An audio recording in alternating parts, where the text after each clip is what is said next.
Monkeying around with the Galaxie again today, and what I'm doing is I'm putting the strap that goes on the seat.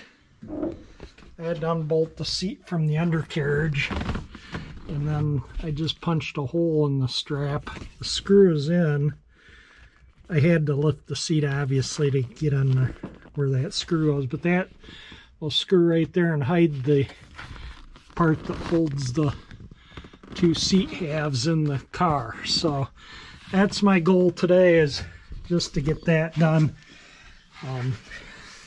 You can see where I pulled the grommets to get to the bolts. Everything looks good on the underneath.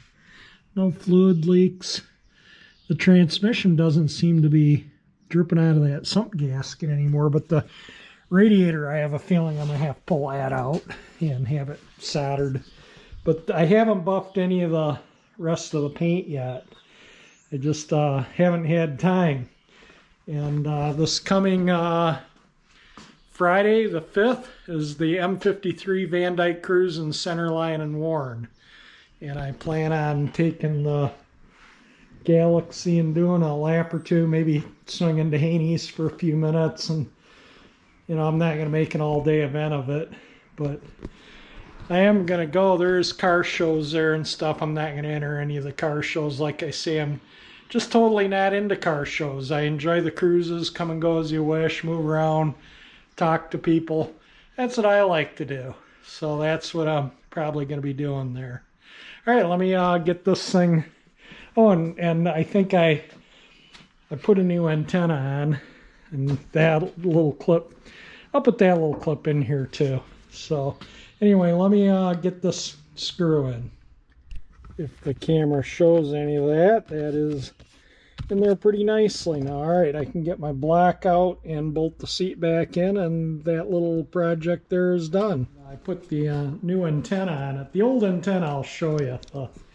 The mast is bent right there. I don't know if that shows up there or not, and the chrome is off of it there. And it just didn't really like the way it sat on the panel, and this wire was pulled out of the bottom here originally.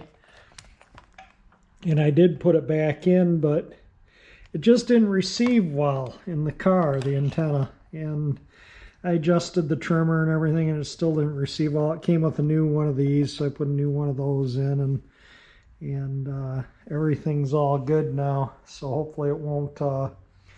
Well, I'm going to save this, you know, but hopefully it won't leak any water in, because it came with brand new grommet for where it comes through the car. And so anyway, you can see now it sits nice. It's not, the base looks nice. It's not bent or messed up looking, you know, it's straight. When you look straight on the car, it is a teardrop, as you can see, which I think was pretty common on Fords of this era. And let's go around and turn the radio on. I adjusted the trimmer the best I could in the garage. Really need to back it out in the driveway, but I can't, you know, be doing a bunch of videoing with the radio on, because I'll get a copyright thing. But we'll put the key on accessory and turn it off first.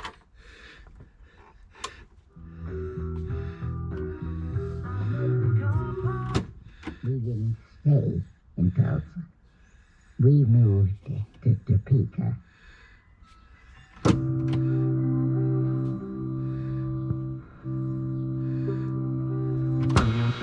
That's a and because of the fluorescent lights, it just doesn't come in clear. To look forward. But it does come in a lot clearer. And I'll give you a quick peep at on the FM. The AM is different, where the antenna plugs in and where you adjust it and stuff. So anyway, the back of the FM radio, there's a hole right above the antenna jack. I don't know if I can hold everything here or not. It's right. I can't see what I'm showing, but it's right in that hole there, the antenna trimmer. and you tune it to a weak AM station and adjust your trimmer until you get the best sound, the strongest signal, and that's generally where it's good. That's how you do AM radios. And this being an AM FM, I'm going to look in the manual to see if it's any different, but I don't think it is. I think it's all the same. But there we go. We got an antenna installed. Oh, and I think, I don't know if I did show that I got those rubber grommets, but I did install them, and what a difference that made. There's no drips down below, but you can definitely see where the solder joint is leaking on the radiator. I'm going to take it to the radiator shop next week one day and have them look at it, see if I need to pull a radiator or if you can solder it up in the car. I doubt he will. I'll probably have to pull a radiator out and get that taken care of. But again, I want to go to the cruise on Van Dyke on the 5th with it, so we're going to take it with the seeping radiator.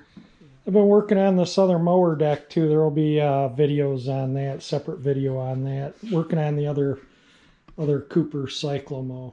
I talked to a guy at the radiator shop. He said the radiator has to come out, so probably after some of these cruises like this, maybe this coming cruise next week, I'll pop the radiator out and have them do it. You know, it just totally disables the car. I can't move it because the transcooler lines will be disconnected. So yeah, it's just going to have to sit here until the radiator's done. But anyway, I'm still waiting on the convertible top boot too. I still have not received that. But I thought I'd just throw this video up and kind of, you know, if somebody wants to see what the car looks like in person, I'll be out on the Van Dyke cruise and who knows where. But it's along Van Dyke there, so just keep an eye out if you want to see the car. That's going to wrap this video up. If you like it, definitely hit the like button. If you want to subscribe to my channel, see more videos of what I've been fooling around with, hit that 348 engine icon there and that'll subscribe you. And thank you for watching my videos.